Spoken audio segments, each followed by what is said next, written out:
바울의 편지에 담겨 있는 하나님의 주권에 관해서 살펴볼 것입니다. 하나님의 주권, 이 단어에 관한 많은 논의들은 주로 이제 칼뱅주의 신학에서 이루어졌어요. 교회사 흐름을 알고 계시는 분이라면 종교개혁 이후에 수많은 교파들이 바로 이 칼뱅주의에서 파생했다는 사실을 알고 계실 겁니다. 그래서 주권 혹은 전지전능, 예지 이런 개념들 대부분이 칼뱅주의적 관점에서 많은 논의가 이루어져 왔거든요. 그런데 이제 이 부분도 사실 제가 아까 기도하면서 말씀드렸다시피 공부하려고 하면 정말로 한 학기를 다 다뤄도 부족할 만큼의 엄청난 분량이 있기 때문에 우리가 오늘은 신학적인 논의, 이론, 주장 이런 것보다는요, 바울의 글 자체에서 엿볼 수 있는 바울이 하나님의 주권에 관해서 어떤 견해를 갖고 있는가, 그리고 무엇이라고 가르치는가, 이 부분에 초점을 맞춰서 살펴보도록 하겠습니다. 오늘 강의는요, 주권, 하나님의 주권이란, 그리고 창조주의 주권, 심판주와 구속주의 주권, 이렇게 세 가지로 나눠서 살펴보도록 하죠. 먼저 첫 번째로 하나님의 주권이란 무엇인가에 관해서 한번 살펴보도록 하겠습니다. 주권 하면요, 한자로 주인 주자의 권세 권, 이 두 단어가 합쳐진 말로서 주인으로서 의사를 결정하는 최종 권력을 가리킵니다. 이것이 사전적 정의예요. 그렇기 때문에 주권은요, 보통 이 개인의 권리를 가리키는 개념으로 사용하지는 않고요, 일반적으로는 국가의 권리를 말할 때 주권이라고 표현을 합니다. 이 성경에 주권이라는 말 자체가 등장하지는 않습니다. 하지만 주권의 개념은 국가가 존재한 이래, 그러니까 통치자, 권력, 이런 속성들을 내포하고 있기 때문에 인간 사회가 아주 예전부터 공유하고 있는 가치예요. 그리고 이것이 성경의 역사를 미루어 봤을 때 성경과 전혀 무관하다고도 우리는 말할 수가 없습니다. 왜냐? 우리가 사라진 세계에서도 살펴봤지만 바벨탑 사건 이후에 하나님께서 언어를 흩으시면서 그것을 기준으로 민족을 나누셨죠. 민족이라는 것은 같은 언어, 역사, 사회, 문화 등을 공유하는 집단이에요. 그런 공동체죠. 이 민족이 나뉘면서 민족별로 국가의 형성의 바탕이 됐기 때문에 결국에는 하나님께서 공권력을, 이 정부라는 것을 인간 세계에게 허락하신 시작이라고도 볼 수 있다, 이런 말씀을 드렸었습니다. 이 부분은요, 바울의 말에서도 충분히 뒷받침이 됩니다. 바울도 우리 그리스도인들에게 공권력을 인정하고 공권력에 복종해야 한다라고 얘기를 하는데요, 이 말은 하나님께서 국가 그리고 그 권력을 우리 위에, 머리 위에 권세로서 허락하셨다, 이렇게 보아도 무방할 거예요. 지금 화면에 보시면 로마서 13장에 바울이 이렇게 얘기를 하죠. 사람은 누구나 위에 있는 권세에 복종해야 합니다. 모든 권세는 하나님께로부터 온 것이며 이미 있는 권세들도 하나님께서 세워주신 것입니다. 그러므로 권세를 거역하는 사람은 하나님의 명을 거역하는 것이요, 거역하는 사람은 심판을 받게 될 것입니다.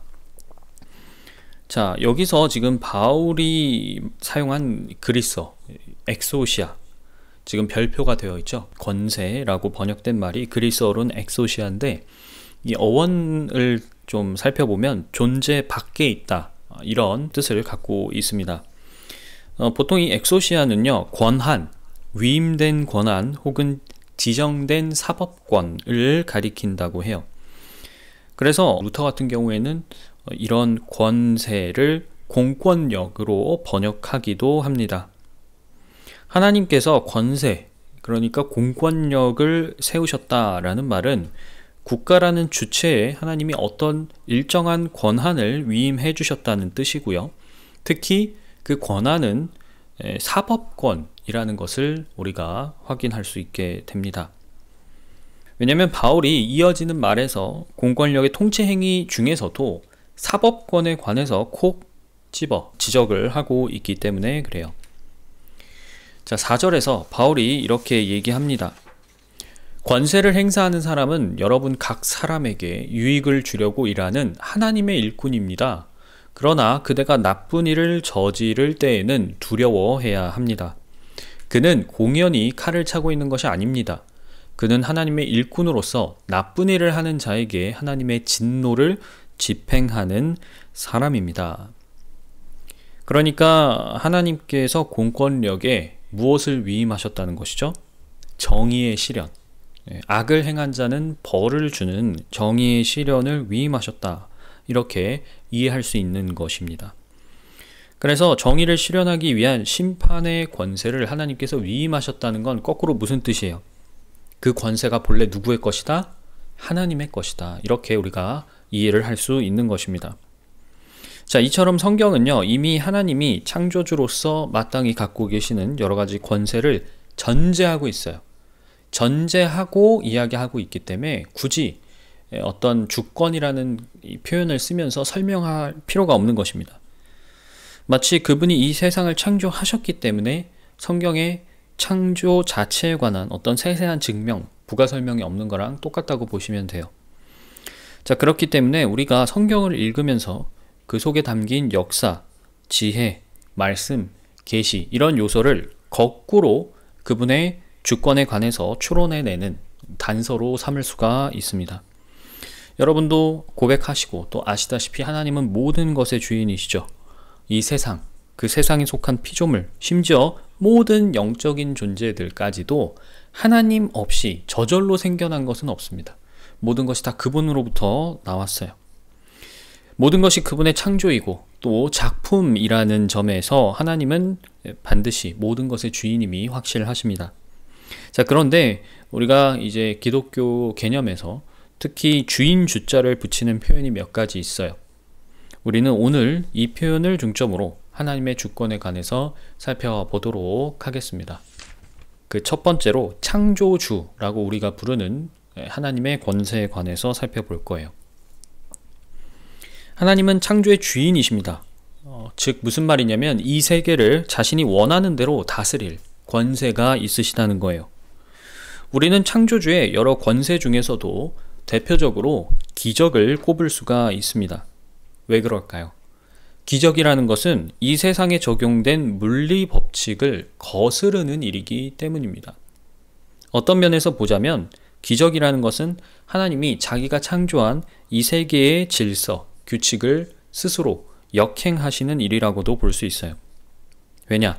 우리가 살고 있는 이 자연세계의 물리법칙을 하나님이 직접 정하신 것이기 때문에 그렇죠. 하지만 그분은 창조주로서 자신이 만든 세상과 피조물에 대해서 어떤 것이든 명령하실 수 있는 그러한 권세가 있으십니다. 자, 하나님은 성경 속에서 수많은 기적을 행하셨지만 우리가 그 중에 몇 가지만 보아도 충분히 알 수 있어요. 사람이 되어서 오신 우리 예수님이 이 땅에 계실 때 수많은 기적들을 행하셨잖아요. 이것은 하나님의 아들이신 그분께서 창조주로서 아버지와 같은 권세를 지니고 있다는 것을 보여주는 대표적인 대목입니다. 예를 들어서 예수님은 가나에서 물을 포도주로 바꾸셨죠. 갈릴리 호수의 성난 파도를 잠잠케 하셨습니다. 빵 5덩어리와 물고기 2마리로 수많은 사람들을 먹이셨죠. 그리고 자신에게 오는 수많은 병자들을 다 치유해 주셨습니다. 요한은요, 자신의 복음서 맨 마지막에 예수님이 행하신 그 많은 일을 책에다 적으려고 하면 그 어떤 책에도 적을 수 없을 거라고 이야기합니다. 이것은요, 예수님이 창조주가 아니시라면 절대로 행할 수 있는 수준의 일도 또 그런 양도 아니라는 것을 보여주는 것이에요. 바울은요, 로마서 9장에 보면 하나님이 창조주로서 지닌 권세에 관해서 분명히 밝히고 있습니다. 화면에 보이시죠? 하나님께서는 긍휼히 여기고자 하시는 사람을 긍휼히 여기시고 완악하게 하시고자 하는 사람을 완악하게 하십니다. 자, 그러면 그대는 내게 이렇게 말할 것입니다. 그렇다면 어찌하여 하나님께서는 사람을 책망하시는가? 누가 하나님의 뜻을 거역할 수 있다는 말인가? 오 사람아, 그대가 무엇이기에 하나님께 감히 말대답을 합니까? 만들어진 것이 만드신 분에게 어찌하여 나를 이렇게 만들었습니까? 하고 말할 수 있습니까?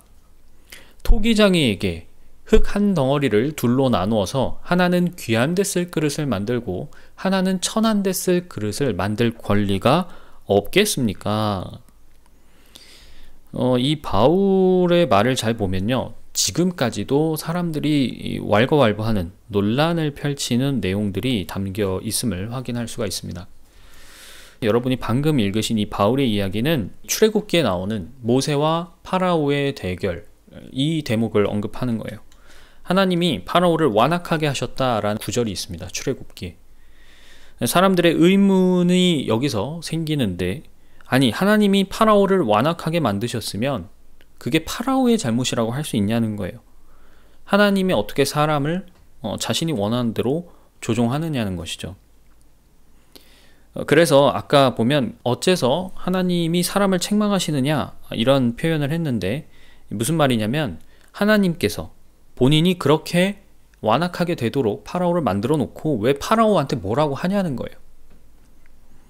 이 부분이 이제 하나님의 주권과 관련해서 그분의 예지나 이런 부분에서도 이제 연결되는 질문일 수가 있는데, 이런 논리로 보면 하나님이 굉장히 고약한 신처럼 보일 수가 있습니다.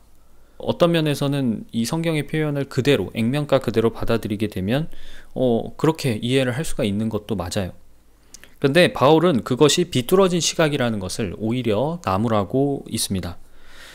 바울이 22절에서 파라오가 완악하게 된 것은 하나님께서 그를 오래 참아 주셨기 때문이라고 설명을 해요. 무슨 말이냐? 하나님께서 파라오가 고집을 피울 때 바로 응징하지 않고 봐주셨기 때문에 그가 더 억척스러워졌다는 거예요. 그리고 성경은 바로 이것을 하나님이 파라오를 완악하게 하셨다, 이런 식으로 기술했다는 것이죠. 그러니까 그렇게 해석을 해야 된다고 바울은 말을 하는 겁니다. 말 그대로 하나님이 참아주셨는데 하나님의 인내가 파라오를 더 고집부리게 만들었다는 거예요.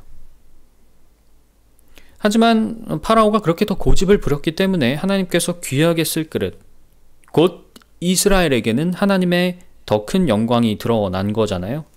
왜죠? 파라오가 고집을 피웠기 때문에 하나님께서 더 큰 기적들을 보여주셨으니까요. 자, 우리가 하나님께서 파라오를 완악하게 하셨다라는 출애굽기의 이 말을 바울이 알려준 대로 해석한다면, 이런 바울의 해석과 논의는 하나님의 예지나 예정, 이러와 관련된 논란에서도 똑같이 적용을 할 수가 있습니다. 하나님이 미래를 아신다라는 사실은 성경 전반에 다 드러나 있습니다. 너무 많아서 일일이 언급하기 어려울 정도인데, 가장 쉽게는 계시록만 봐도 우리가 알 수 있죠. 미래에 일어날 일인데 하나님께서 미리 알려주신 거잖아요. 또 바울은 로마서나 에베소서에서 예정이라는 표현을 굉장히 여러 번 사용을 하고 있어요. 사람들이 오해하는 부분들이 있는 것이죠. 하나님의 예지나 예정을 마치 그분이 사람을 조종한다거나 예언을 이루기 위해서 하나님이 사람을 악의적으로, 고의적으로 자기가 원하는 방향으로 이끌어 간다, 이렇게 생각을 하는 겁니다. 하지만 앞서 바울이 이야기했던 바와 마찬가지로 하나님이 아시는 미래, 그리고 그 통찰에 기반한 모든 예정사항들은 하나님과 인간의 상호작용, 그리고 그 속에서 펼쳐지는 수많은 경우의 수까지 하나님이 다 내다보시고 이야기를 하시는 거예요. 성경에는 그분의 예지 혹은 예정에 관한 표현이 굉장히 간단하게 나와 있어요. 그러니까 사람들이 더 단편적으로 생각을 하는 경향이 있는데, 사실 그 한마디가 나오기 전까지 하나님은 인간 역사와 인간과 자신의 상호작용, 거기서 얽히고 설킨 어떤 인과관계들을 다 미리 내다보시고 결론만 얘기하시는 경우가 꽤 있다는 겁니다. 아시다시피 성경은 우리에게 믿음을 요구하는 책이에요. 성경이 하나님에 관한 모든 것들을 다 세세히 증명하려고 하지 않는 것도 그런 이유입니다. 그렇게 증명하려고 하면 이 세상에 있는 어떤 책으로도 다 그분을 증명하는 내용을 담을 수가 없을 거예요. 구태여 하나님의 예지, 예정, 그 이면에 담긴 수많은 내용을 다루지 않고 있는 겁니다. 실질적으로 아까 말씀드렸다시피 그것을 다 다룰 수 있는 것도 불가능하고, 그렇게 하는 것 자체도 큰 의미는 없어요. 왜냐면 어차피 안 믿을 사람은 무슨 증거를 갖다 주어도 믿지 않습니다. 이 쟁점에 관해서 우리가 여러 가지 이론들이라던가 주장들에 관해서 다 논의를 하려면 너무 분량이 많기 때문에 제가 오늘 강의에서는 이 정도만, 하나의 예로만, 출애굽기에 나오는 예로만 설명을 해드리려고 해요. 우리가 창조주로서 하나님의 주권을 생각할 때 유념해야 될 사실은 의외로 간단합니다. 하나님은 우리를 만드신 분이에요. 우리를 원하시는 대로 다스리실 수가 있습니다. 하지만 하나님이 악한 분이라서 우리를 악의적으로 괴롭히거나 멸망으로 인도하시는 분은 아니라는 거예요.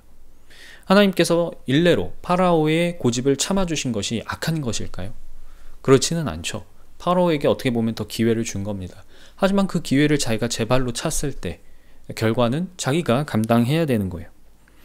우리가 세상에서 종종 마주하는 나쁜 결과들이 있습니다. 사람들은 물어보죠. 도대체 신이 있다면, 하나님이 있다면 이런 일이 왜 일어나느냐? 왜 신은 이런 일들이 일어나도록 허락하느냐? 이렇게 불평을 하는데 하나님께서 완전히 손을 놓고 계시거나 불의하시기 때문에 그런 나쁜 일들, 나쁜 결과들이 일어나는 게 아닙니다.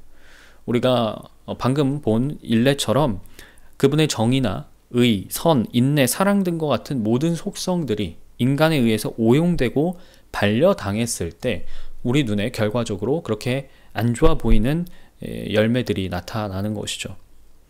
그런데 중요한 것은 무엇이냐? 하나님은 그렇게 될 것까지도 모두 알고 계시다는 것. 이것이 그분의 예지라는 사실이 놀랍고 또 신비롭다는 것을 알 수 있게 됩니다. 자, 세 번째는 심판주와 구속주의 권세입니다.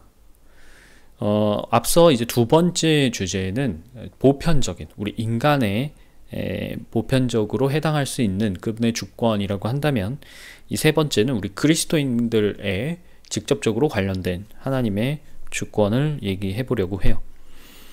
하나님은 창조주이실 뿐만 아니라 심판주이고 구속주이시죠. 성경에서 물론 심판주라는 표현이 직접 언급되지는 않습니다. 하나님은 창세기에서부터 이미 당신이 심판하신다라는 표현을 사용하고 계셔요. 우리가 그분이 심판하는 수많은 사례들이 성경에 나오니까 그분이 심판의 주인이다. 그래서 심판주 이렇게 부르는 것이죠. 예를 들어서 아브라함은 하나님을 온 땅의 심판자라고 부르기도 했고요. 출애굽기에서 보면 이집트를 심판하신 분이죠. 그리고 그 이후에 이스라엘의 대적, 이방을 심판하신 역사가 구약에 엄청나게 많이 등장합니다. 자, 그런데 바울은 이 신약에서 특히 자신의 편지에서 어떤 보편적인 심판주로서보다는 인간 자체를 향한 하나님의 심판을 강조를 하고 있습니다. 로마서에 보면 인간의 죄, 그것에 대한 하나님의 심판, 그리고 율법을 아는 사람, 율법을 모르는 사람에 대한 심판, 그리고 아담이 받은 심판, 이런 부분들을 강조하고 있어요. 조금 더 원론적이고 본질적인 심판에 관해서 집중을 하고 있는 것이죠. 근데 여러분 아시다시피 죄인만 심판을 받는 게 아닙니다. 하나님의 아들이자 상속자로 지정된 우리도 하나님 앞에서 심판을 받아요. 이 대비가 나타나는데 공통적으로 하나님께서 선과 악을 아는 인간을 최종적으로 심판하는 주체이시다 라는 것을 우리가 알 수 있습니다. 사실 우리가 앞서 살펴본 죄, 죽음, 심판, 구원, 칭의 이런 요소에서 보면 사람이 자기 죄에 대하여 받을 심판은 이미 많이 언급을 했습니다. 저희가 많이 살펴봤기 때문에 여기서 다시 언급을 하지는 않을게요. 그러니까 이 시간에는 우리 그리스도인을 향한 심판과 이를 구속주로서 하나님의 주권과 한번 연결을 지어 보려고 해요. 우리가 하나님 앞에서 받을 심판은 이 종교개혁 성경들을 보면 그리스도의 심판대라고 부르고 있습니다. 우리가 이 자리에서 판단받을 내용에 관해서 바울이 고린도전서 3장에서 아주 상세하게 설명을 해주고 있어요. 함께 볼까요? 자, 아무도 이미 놓은 기초이신 예수 그리스도 밖에 또 다른 기초를 놓을 수 없습니다. 누가 이 기초 위에 금이나 은이나 보석이나 나무나 풀이나 짚으로 집을 지으면 그에 따라 각 사람의 업적이 드러날 것입니다. 그 날이 그것을 훤히 보여줄 것입니다. 그것은 불에 드러날 것이기 때문입니다. 불이 각 사람의 업적이 어떤 것인가를 검증하여 줄 것입니다. 어떤 사람이 만든 작품이 그대로 남으면 그는 상을 받을 것이요, 어떤 사람의 작품이 타버리면 그는 손해를 볼 것입니다. 바울이 이렇게 이야기를 하고 있죠. 이 바울이 우리가 하나님 앞에서 받을 심판의 내용을 설명하는 것을 보면 간단히 이 단어로 요약을 할 수 있을 것 같아요. 우리가 하나님 앞에서 받을 심판은 정산입니다. 정산. 예수님이 하셨던 비유 중에 밭에서 일한 일꾼과 정산하는 내용이 나오죠. 즉 품삯을 받는 것입니다. 마찬가지로 우리가 이 땅에서 하나님 앞에서 했던 모든 말과 행동, 업적들이 있을 거예요. 하나님은 그것을 진실과 거짓, 칭찬과 꾸중으로 가려내는 그런 심판을 하실 거라는 뜻입니다. 하나님은요, 죄인을 심판하는 분이기도 하지만 마찬가지로 우리의 심판주가 되시기도 합니다. 그리스도라는 반석, 기초 위에 쌓아 올린 여러분 각자의 삶에 대해서 하나님은 평가를 하실 거예요. 그리고 그 평가 결과에 따라서 상을 주실 것입니다. 중요한 점은 뭐냐면 우리가 여기서 서로 다른 사람의 신앙, 업적, 인생에 관해서 왈가왈부하고 평생 하는 일이 사실상 크게 의미가 없다는 것입니다. 자, 개인의 판단, 개인의 행복, 개인의 믿음과 신앙, 그리고 개인의 사역과 열매를 판단하시는 주체는 하나님이세요. 내가 심판할 자리에 있어서는 안 됩니다. 다만 우리가 판단을 아예 해서는 안 된다는 뜻이 아니죠. 저번에도 말씀드렸지만 스스로를 형제, 나는 그리스도인이다 이렇게 고백하는 다른 누군가가 있을 때 우리는 그 사람이 정말로 하나님의 영을 소유하고 있는지에 대해서 판단은 해야 됩니다. 왜 우리가 성령을 갖고 있는지, 소유하고 있는 사람인지 구분을 하는 것이죠. 이 사람과 함께 교제를 할 것인가. 이 부분을 판단하기 위해서 우리가 생각을 해야 된다는 겁니다. 자, 이 점을 고려한다면 하나님께서 심판주로서 우리에게 내리실 판단이라는 것은 그분이 우리의 구속주이시다라는 사실과도 밀접하게 연관이 있습니다. 여러분이 이 두 가지 심판주와 구속주를 연결을 지으셔야만 해요. 구속주라는 말도 성경에 직접적으로 나오지는 않습니다. 하지만 바울은 예수님께서 이제 우리를 구속하셨다라는 표현을 10차례 이상 사용하며 그 피값으로 사신 우리의 주인이라는 사실을 편지에서 굉장히 강조를 하고 있어요. 먼저 에베소서 1장 7절에 우리는 이 아들, 예수님이죠. 이 아들 안에서 하나님의 풍성한 은혜를 따라 그분의 피로 구속, 곧 죄의 용서를 받게 되었습니다. 이렇게 얘기를 하고요. 고린도전서에서도 이렇게 얘기합니다. 여러분은 하나님께서 값을 치르고 사들인 사람입니다. 그러므로 여러분의 몸으로 하나님을 영화롭게 하십시오. 이런 두 구절만 보더라도 우리의 죄를 용서하신 예수님을 우리 삶의 주인으로서 모셔야 한다는 것을 알 수 있어요. 그러니까 구세주라는 말은 그분이 나를 구원하신 분이기 때문에, 나를 값을 치르고 사신 분이기 때문에 내가 그분을 주인으로 모셔야 한다. 이런 원리들을 포함하고 있는 표현이라는 겁니다. 예수님께서 우리의 구속주 혹은 구세주 같은 말인데요. 마땅히 발휘하실 수 있는 권세, 그리고 하나님께서 나라는 성전을 판단하실 심판주의 권세, 이 두 가지 권세는 하나의 맥락으로 연결이 되어 있습니다. 심판주로서, 구속주로서 뭐와 어떤 맥락과 연결이 되어 있어요? 바로 하나님 나라입니다. 그러니까 하나님 나라의 주권으로 심판주 그리고 구속주의 권세가 묶여 있다는 거예요. 아시다시피 하나님 나라는 뭡니까? 하나님이 다스리시는 나라예요. 이 세상에 미치는 그분의 주권과는 결이 다릅니다. 하나님의 나라와 이 세상은 분명히 구분되어 있습니다. 이 둘은 같지 않아요. 하나님의 나라는 하나님의 통치, 그분의 주권이 직접적으로 작용하는 그분의 나라입니다. 말 그대로. 세상은 다르죠. 세상은 하나님께서 인간에게 처음 다스리도록 허락하셨어요. 그런데 아담이 죄를 지으면서 빼앗겼잖아요. 통치권을. 이 세상의 주인이 바뀐 겁니다. 누구로? 우리의 대적으로. 사탄은 우리를 종처럼 부리죠. 하나님께서 비록 이 세상에도 통치권이라는 것을, 주권이라는 것을 허용하셨습니다. 각 나라별로 정부가 있고 그 정부가 나라를 다스릴 뿐만 아니라 정의를 집행하라고 위임해 주신 거예요. 하지만 이미 그것이 오염되었다라는 사실은 우리 역사를, 인간 역사를 보면 충분히 알 수 있습니다. 그래서 이 세상에 하나님께서 위임하신 그분의 주권과 하나님 나라에서 직접적으로 드러나는 그분의 주권은 결이 다르다고 할 수 있어요. 하나님 나라에서는 하나님께서 자신의 주권이나 통치 권한에 대해서 어떠한 위임도 하시지 않습니다. 오직 하나님께서 직접 당신의 주권을 행사하셔요.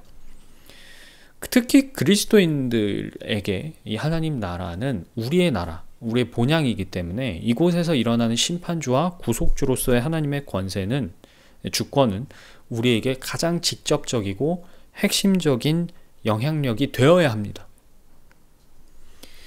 하나님의 통치와 심판, 하나님에 의해서 직접 이루어지기 때문에 그에 따른 영광도 하나님이 모두 받으시거든요. 우리가 이 몸은 아직 이 세상에서 살고 있지만 우리가 성령을 통해서 이미 하나님 나라에 영적으로는 입성한 상태입니다. 그러므로 영으로는 우리가 그분의 나라 안에서 자유롭고 또 그 자유를 그분을 위해서 사용해야 된다는 것이 그분이 우리의 심판주이자 구속주라는 주권에 복종하는 것임을 이해하셔야 돼요. 결국 구속주 그리고 구세주로서 우리에게 미치는 그리스도의 주권은 무엇이냐? 바로 그분이 우리 삶의 목적이고 내 마음의 보좌를 다스리는 왕으로서 후에 있을 심판 자리에서 하나님께 흠없고 온전하다라는 평가를 받게 할 유일한 길이라는 것입니다. 우리가 하나님 나라 안에 들어갔음에도 불구하고 이 그리스도의 주권, 즉 심판주이자 구속주로서 그분의 권세에 순종하지 않는다면 결코 하나님 앞에서 온전하다라는 평가를 받을 수가 없어요. 여러분들은 모두 이 그리스도의 심판대 앞에서 자신의 상을 받고 싶으실 겁니다. 왜냐? 이 상은 영원한 상이기 때문에 그래요. 자, 그렇다면 예외 없이 지금 나에게 미치는 예수님의 주권, 그리스도의 주권에 반드시 복종을 해야 됩니다. 그분께서 우리에게 요구하시는 성화, 하나님의 뜻은 이미 여러분을 값을 치르고 사신 그 순간부터 충만하게 계시가 되고 있어요.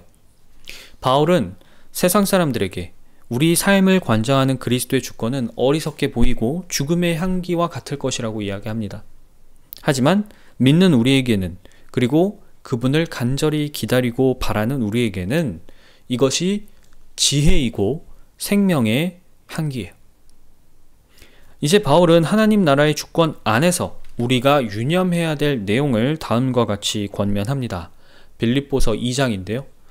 그러므로 사랑하는 여러분, 여러분이 언제나 순종한 것처럼 내가 함께 있을 때뿐만이 아니라 지금과 같이 내가 없을 때에도 더욱더 순종하여서, 중요한 표현이죠, 두렵고 떨리는 마음으로 자기의 구원을 이루어 나가십시오. 여기서 중요한 우리가 살펴본 두 주권이 모두 드러납니다. 더욱더 순종하여서, 구속주의 주권에 순종하라는 것이죠. 그럴 때 두렵고 떨리는 마음으로 자기의 구원을 이루어 나가게 되면 우리는 심판주로서 맞이할 그리스도 앞에서도, 그분 앞에서도 잘했다, 상이 온전히 드러나는 그런 평가를 받을 수 있게 될 거라는 겁니다. 그러므로 이 두 가지는 때려야 뗄 수가 없는 것이죠. 이 마지막 날 우리가 하나님 앞에 섰을 때 온전한 모습으로 칭찬받기를 바라는 이 바울의 마음이 여러분이 오늘 살펴본 강의를 통해서도 마음에 깊이 와닿기를 다시 한번 바랍니다. 오늘은요, 이렇게 바울이 우리에게 강조하는 하나님의 주권을요, 크게 창조주, 심판주, 구속주 세 가지로 나눠서 살펴보았습니다. 어느 면에서든 여러분이 하나님의 주권을 오해하지 않고 바로 알기를 소망하고요. 다음 시간에는 우리가 성령님과 우리의 신앙생활, 이 관계를 조금 더 바울의 편지로 집중적으로 살펴보도록 하겠습니다.